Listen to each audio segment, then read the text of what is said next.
राज्यातील काँग्रेसचे ज्येष्ठ नेते आणि माजी मंत्री अनंतराव थोपटे यांचं वयाच्या 93व्या वर्षी अल्पशा आजारानं निधन झालंय।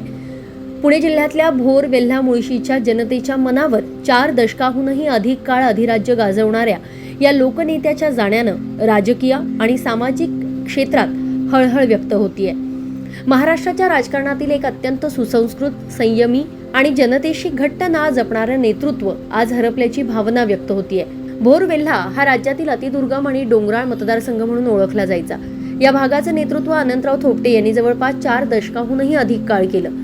जनतेच्या प्रश्नासाठी सातत्यानं संघर्ष करणारे, विकास कामांसाठी झटणारे आणि प्रत्येक कार्यकर्त्याशी आत्मीय नाते जपणारे नेते म्हणून त्यांची ओळख होती।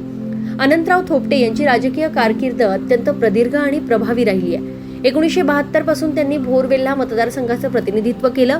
11 ऑक्टोबर 1982 रोजी त्यांनी प्रथम राज्यमंत्री पदाची शपथ घेतली। त्यानंतर पुढच्या काळामध्ये त्यांनी दुग्ध विकास, पशुसंवर्धन, पुनर्वसन, शिक्षण आणि परिवहन अशा महत्त्वाच्या खात्यांची जबाबदारी सुद्धा सांभाळली।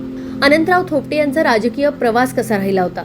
1972 पासून भोर वेल्हा मतदारसंघाचं नेतृत्व, 11 ऑक्टोबर 1982 रोजी प्रथम मंत्रिपदाची शपथ, जवळपास 15 वर्ष मंत्रिमंडळामध्ये कामगिरी, दुग्ध विकास, पशुसंवर्धन, शिक्षण, परिवहन, पुनर्वसन मंत्रिपद, ग्रामीण विकास आणि शेतकरी हितासाठी महत्त्वाचे निर्णय, काँग्रेस पक्षाची अखेरपर्यंत निष्ठा, साधेपणा, स्वच्छ प्रतिमा आणि लोकांशी असलेली आत्मीय जवळीक ही अनंतराव थोपटे यांची खरी ओळख होती।